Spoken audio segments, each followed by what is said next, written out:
hen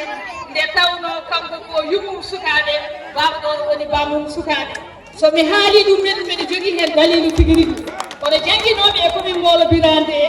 ɓe mbi kamɓe ɓe jawani Allah ɓe jawani maire e dendagal haɓɓinaɓe jangde kono eɓe jiiɗi nde tawno so tawi neɗɗo ruttima kajukaari so winoma wontuka bottari aɗaɗami ɗi eɓe jiiɗi koɓe mbaɗa dañanno hakke heccanki ko so tawi ko gotel yo won ɗiɗi so woni ɗiɗi yo won sappo sabu ko goto wawi fof ko ɗiɗo ɓuuri beele kukom binnagal ina liwa e nder aduna o e nder Sénégal ha tengti e département Podor kono ha tengti e commune mo Mbolo Birane ɗum ɗon de eɓe ñaagui ɗum kono eɓe ñaagui kadi dennagal formation ngaji ɗi ganduɗa ina dilla e nokku he nde ɓe ballete hen nde tawno ko famɗi foof so jangguino goto jangguinama ma jangguin capantato wadde ɗum ɗon ko ɓuural ɗum ɗon ko ɓeydare ɗum ɗon ko ɓamtare e fannu kala mo ganduɗa ina ɓamta nokkuji ɗi eɓe jiiɗi heblede hen tigui rigui no hannirta ni ko wona ɗum ko en jetti Allah e nelaɗo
Pular ko sewunden ko ƴiƴam bako ñaɓenen ɓallinen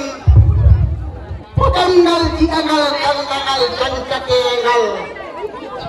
kala jiɗɗo ngal mi hokki ɗum teddugal kala mo yiɗangal ami fiɗume ɗeɗɗagal walla mi rondo ɗum ha bangal mi fawa e dande mum laɓal yo Allah hew koyɗe mum no gite anɓe maggal jangude ɗemgal mum wona faara e ɗon taw ɗum ko ɓural ndendi men belɗo jam on jarama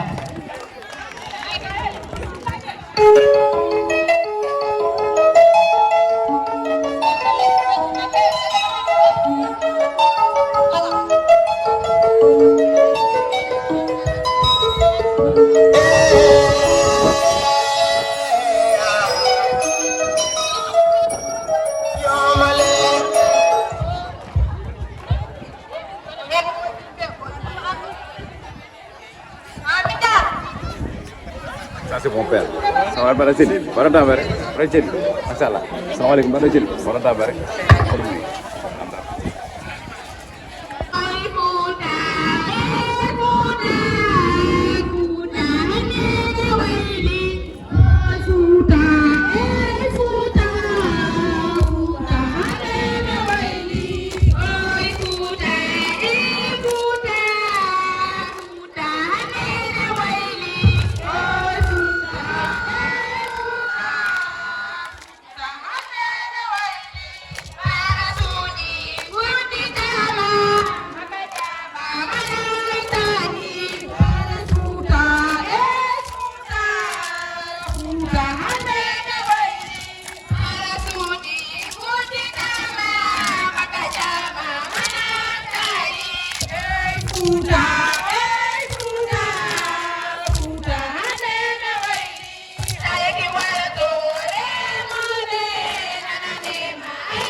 jama e manan tadi wona ha joni cadede men no godi to bangi gananda hoore man demaji meden so tawi demaji meden sen ƴeewi men gartu hen tigi inchallah taala steɓe nder hojomaji kono men pirane ɗum ɗo ko wonno cosani meɗen en jetti ha joni darniɓe ko fewte ɓamtade pular ko fewte ɓamtade tangli ɗum ɗi guelliji en jetti men commune mo Mbolo Birane e darde mum fayidinde saabu eɗen gandi ɗumɓe guddinima on duuɓi joyyi kono ɓe guila e nder ɗiɗo koɓe laami ko feeri joni ko kamɓe jokkino gandanɗa hoorema jangguinoɓe ɓe ɗum noon eɗen jettaɓe no feewi saabu ko ɓamti pular so tawi en ji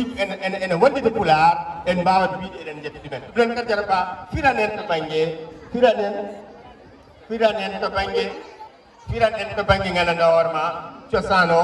waktu o noon koko heedi ɗo Mamadou Moussa ay kinde hande o wi jatti fandare hanki toroto noon ko tigi rigi ko kamɓe hanki mbaɗantuno en looɗe ɓuuɓɗe e andeji ina jeeya hen eɓe mbaɗantuno yomayɓe barmeji ɗi ganduɗa ina ndefa hen ko kamɓe keedanno en hen kono ha joni kadi hanki sahande koltu weeɓani ko kamɓe tigi rigi cañantuno en guuɗe gaaɓe guuɗe leppi ko hen mbaɗanoɗen canti meɗen ɓoroɗen kafe o ko kamɓe keedanno en hen ɗum noon so tawi en jekkirde hanki tan en daɓɓa ko ɗum ɗo woni eɗen mbawi limtude kono saaha o koko faadi fanare hanki ko mecce gonno jatti fanare hanki ko mecce gonno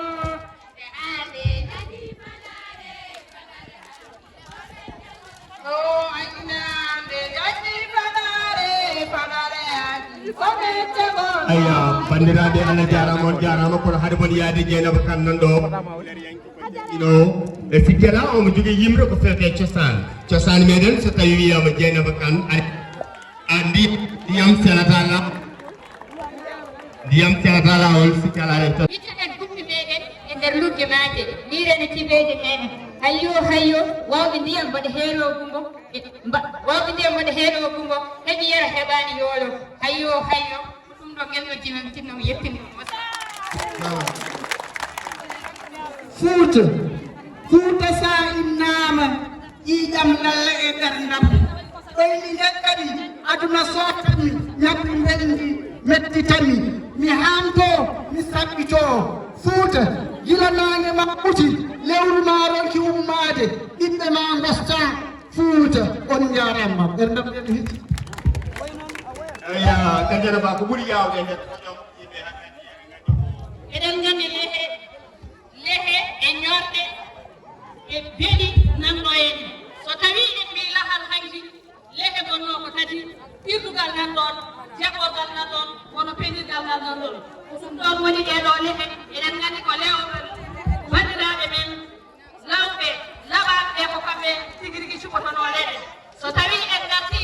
e ñorgo hanki ko kañum jippoteɗo hen kono eɗen gandi ñorgo kadi sañirte ko nammari walla jeloɗe ɗum tigui rigui woni ñorgo ha emen ha e ko nandi hen kono saaha o koko raɓiɗu so waɗano ɗum huuɗe hen fof ma haale on sababu ɗum ina waɗe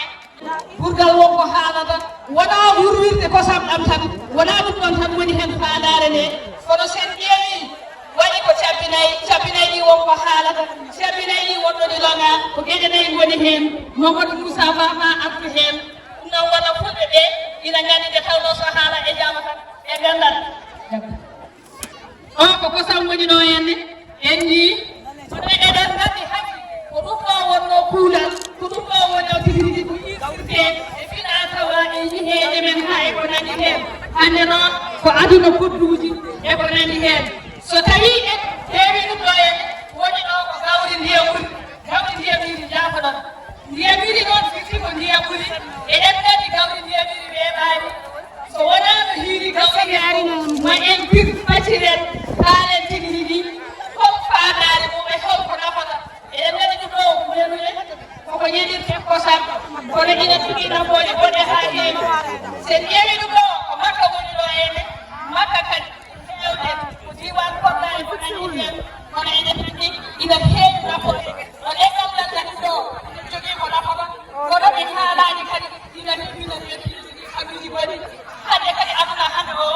en nana silaji kawri ɗi ina mayle ɗum woni transformation e ko nandi hen sen ƴeewi ɗum ɗo ko poɗe yottuɓe bandiraɓe men yottuɓe mbiyan ɗum ko beɗe wadde ko poɗɗe goni ɗo hene koye deɗe kono ɗeɗo poɗɗe ɗe kanje mbaɗete haako sore ɗeɗi jogui nafoore goɗɗe nde tawno ɗeɗe mbaɗi ndeɓam ina nafa goɗɗum ko heewi ko ganduɗa so wonano hiiri koko ɓiɓano ɓuuri hen ko haalede ɗum ɗo eɗen gandi caggal nde ɓiro o ɓiri o fendi o yonki ko heen o yaltinta neɓam ɗam neɓam sirme ɗam ko heen yaltata ko neɓam jawdi Fina Tawa meɗen kono eɗen gandi neɓam ɗam sa ƴeewi ina waɗi gaɓe ɓaleji nan nder anduɓe ɓe ina gandi holko ɗum firti holko ɗum haalata holko ɗum yahata koye Fina Tawa o hakki wonno wadde ɗum ɗon fof ko gueɗe baɗe fayida sen ƴeewi jallel nan ɗo henne hande kam natti deɗiragal ko ina safroromo jalluɓe ɓe so jii ɗum o wayno ko sabatanen so neɗaki ndiwatto ngaraga henne wadde huuɗe wonde fayida kala ko sata hen waɗi fayida Allah jarama bandiraɓe kadiata ba jarama no feewi cosaan ono wawi joɗade joni dokken konngol o mo ganduɗa hoore makko woni ko kanko waɗanten yewtere nafoore jangde ɗemɗi gendiji en mbiyani nafoore janggude Pulaar ala o wi ko ɗemɗe gendiji gonɗe ɗo e nder leydi meɗen Sénégal fodde 29 walla 17 walla holnoon walla ko Allah ni ɗum noon amasi bandiraɓe ene kettima en jettimo ko jaɓɓe ɗum en hoɓɓe ɓe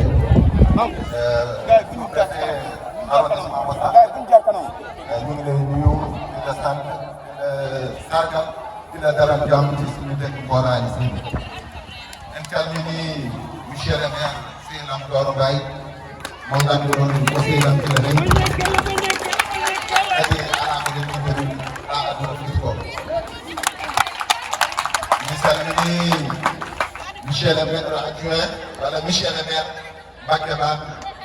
maire commune Montale. On doit être responsable du bureau de doyen des FOF. On est pas FOF misal ini jom sudah amat sih, konon ini soalnya jairap, misal ini wan middle tadi mana idar dia mana idar konon Mbolo Birane, jadi kawan aku hendak kau kena mau mana dia, jangan mau ini kau development akan kau kata, sendiri mana dulu, yang kau kata yang kau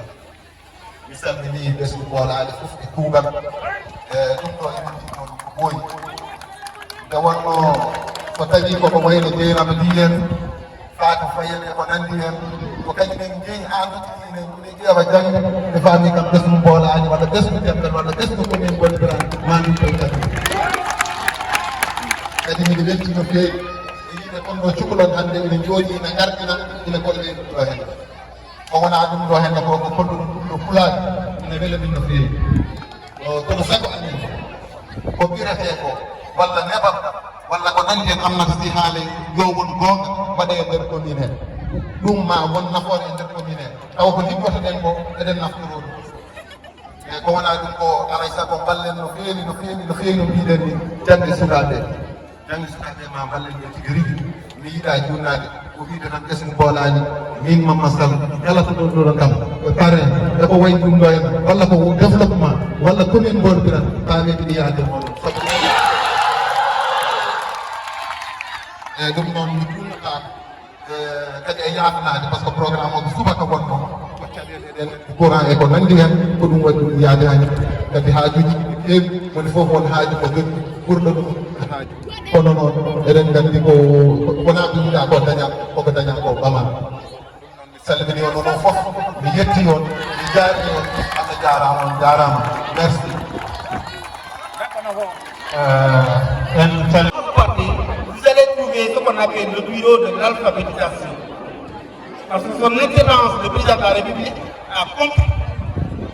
que pour qu'on puisse se développer, il faudrait qu'on retourne à nos langues nationales. Madame la Présidente l'a dit, il y a 22 langues codifiées au niveau du Sénégal et le processus va continuer. Aujourd'hui, vous avez des journaux télévisés en mandingue, en diola, en pulaar, dans toutes les langues. C'est pour dire que c'est la langue locale sur laquelle on peut se développer. On peut utiliser les autres langues, le français et autres, mais pour le développement de nos pays, il faudrait que l'on utilise nos propres langues pour se développer. Voilà pourquoi j'ai dit que ce que je vois aujourd'hui avec les organisateurs, ils ont organisé ici, ils ont fait des sketchs en pulaar. Ils ont fait génie un herbe en pulaar. C'est pour vous dire que tout ce qui se fait dans les autres langues, on peut les ramener à notre niveau, les utiliser et faire de la même sorte dans nos propres langues. Lépp li nga xam ne kii bay sa bopp mooy bañ a lakkam bind lakkam. Quand on parvient à écrire, à parler sa langue, à écrire sa langue, je pense qu'il n'y a pas mieux. Donc, je vous félicite, je vous encourage. Seigneur, j'ai vu le travail que vous êtes en train de faire. Vous êtes en train de faire un énorme effort avec tous vos collaborateurs. Je vous remercie infiniment. J'ai également entendu, vous avez dire que le monsieur le maire nous accompagne. Parce que c'est un programme de l'État. Le programme est arrivé en ce moment. La commune a continué à payer les enseignants. C'est une continuité. Monsieur le maire, je vous remercie. En Burkina Faso, partout où vous partez, le pulaar est parti. Le pulaar est utilisé. Et vous avez les radios communautaires qui sont là, qui sont en train de faire un travail extraordinaire pour le développement de la langue locale. Je ne comprends pas trop pulaar, mais j'écoute souvent aussi ce qu'on appelle la radio Fulbe. La radio Fulbe doit faire aussi un énorme effort pour relever, n'est-ce pas, le niveau de langage et coulage. Continuez sur cette lancée. En tout cas, je sais qu'aujourd'hui, le ministre de la Culture, Abdoulaye Diop, il serait là aujourd'hui, il sera très content de voir ce qui s'est passé ici. À son nom, je voudrais remercier tout le monde. Je vous remercie.